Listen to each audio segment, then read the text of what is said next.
Now I'm sure just about all of you are familiar with the Saw-vivor. For those of you who aren't, it's a pretty compact saw. It's a folding saw, so this will fold up like that, and the other side does the same.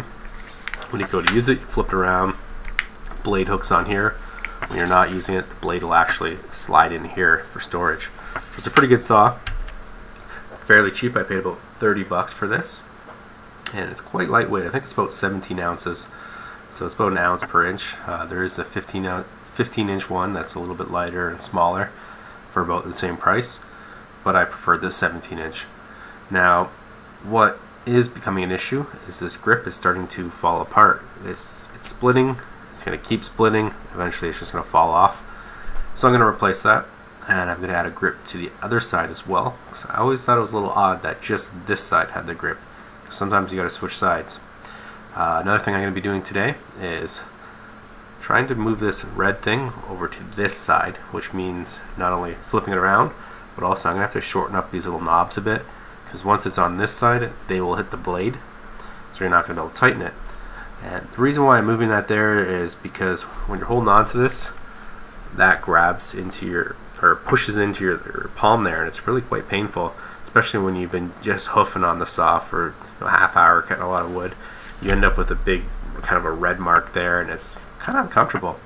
So for that reason, I grabbed the other side, which had no padding, so didn't quite get that. At the end of the day, I'm going to have a nice paracord wrap on both sides, and I'm going to have this moved in there, so I'm going to be able to use either side, and it's going to be a lot more comfortable, and overall it's just going to be a better saw. So I'm quite happy to have this done. I've been wanting to do it for a while. Even before this started to split, I was planning on removing it because I had this in mind. So today it's just kind of something that's got to be done, but even if you're not splitting here, I would recommend this mod. I think it's going to be well worthwhile. So let's get started and see how this looks. Now, even though this is starting to split on me, it still kind of breaks my heart to do this, but I'm going to have to rip this off. So there's no going back now. That's all that was, is just a little thin piece of black foam underneath, bare metal. It'd be pretty uncomfortable to use now, especially with this digging in there. But that's how it looks bare bones. Before we get started, I'm just going to show you guys what you need. First of all, this is an obvious one. You're going to need some paracord. This is some camouflage paracord, about 5 feet of it. I got it pretty cheap off eBay. You're going to need either a knife or some scissors to cut the rope. You're also going to need either some good tweezers or a nice pair of needle nose pliers. And you'll probably want one of these. This is a lighter. You're going to be melting the ends of the rope so that they're not going to fray on you once you're done. And that's all you really need. So all I've done to take off this little tightening bolt here is I just used my pliers, grabbed on that, and started twisting. And from there, you can use your fingers. So this is like a little locking nut there.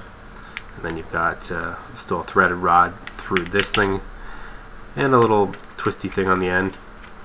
And this is all official terminology. I read that in a book. And at this point, you're just going to do this. Keep spinning it. Spin, spin, spin.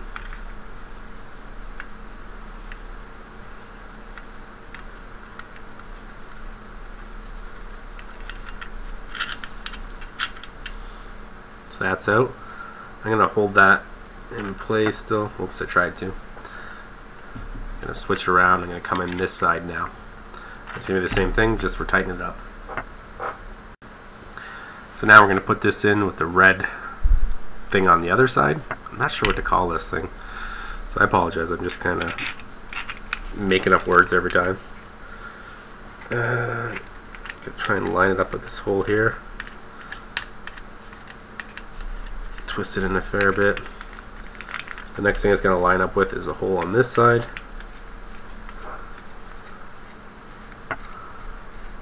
Pretty easy to do.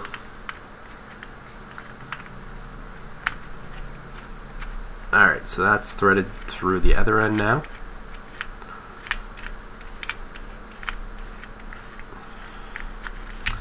I'm just going to take my locking nut and I'm going to start hand tightening that.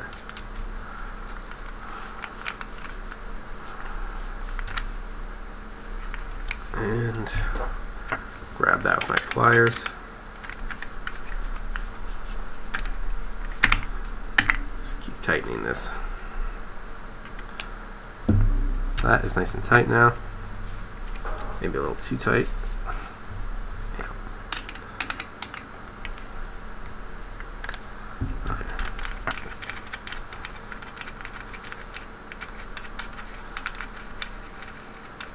Perfect. So that still moves back and forth. That's ultimately what you want for tightening. See how that little piece right here just kind of works its way across. Now the issue is going to be, once you've got this in there, now how are you going to tighten it? Because it's going to hit like that. So if I shorten these up, it's going to be a little harder to twist, but I think the end result is going to be a lot better. You're still going to have this sticking in your hand, but I don't know. I think this will be worthwhile. Might be a little harder to put the saw together, but it's going to be a little more comfortable to use, which to me is much more important.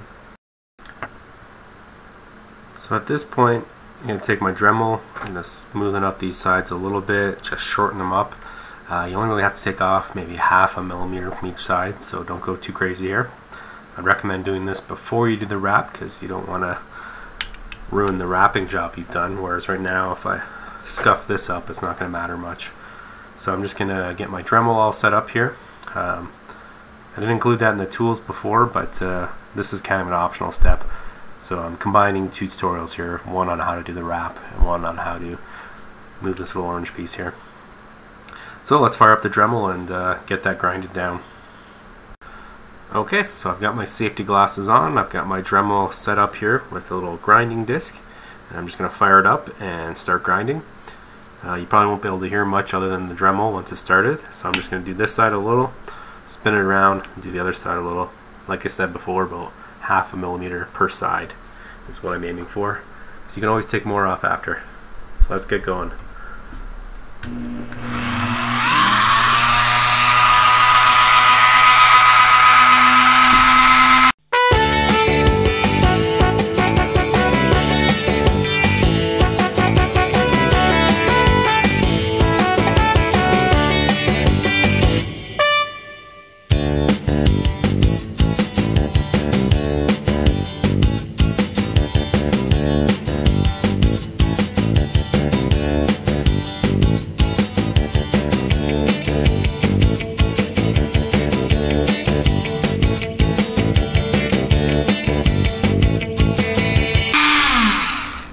Alright, I think that's good enough.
So it's not perfect, but it can be used on this side now. So now when I grip it, this is actually below my fingers, it's not in the way. This here does kind of jam into my hand a bit, but not nearly as bad as this did. So I'm going to try that out, see how I feel about that. I might grind this up a little bit more. Like I said, it does hit the blade there, but if you kind of hold it, it's not bad. If I take too much off, then I won't be able to get a grip on the red thing. So there's a little bit of a balance there you've got to find. So after playing around with it a bit more, I decided there wasn't enough clearance there. I figured there's lots more room to cut it down, might as well trim it up a bit more, make it a bit easier to use. So now I could turn this quite easily. At least I thought I could. It's not hitting the blade, it's just I'm having trouble hitting it. It is a little awkward having it on the inside. There's a bit more finesse involved. Once it's looser, it's not as bad. You still do kind of have to hold the blade up, but I'm doing that with the inside of my finger there. It's really not that hard. You can loosen it up, you can tighten it. It's just once you've got it really tight and you want to loosen it, it's a little awkward.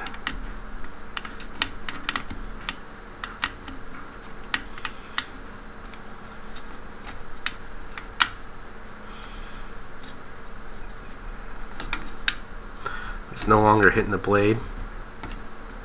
I don't have to kind of manually move it out of the way each time. There it is, all nice and tight. There's a bit of clearance there. The saw is nice and stable.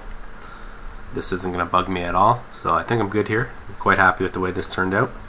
Might sand these up a little bit more. There's a bit of like plastic burring going on, just because of the way the grinder pulls it off. So I'll smoothen that out a little bit by hand, and that's good for now. All I've got to do is the wrap on here, and it's going to look pretty spiffy after that. My blade is a little discolored there. I'm not too worried about that. Still sharp as can be, and having a little trouble finding a 17-inch blade. The one store in St. Catharines is supposed to order some in for me, so we'll see if they have them the next time I'm in there. But this blade's good for a while. I just want another one as a backup. So let's get started with the paracord wrap and see how that looks.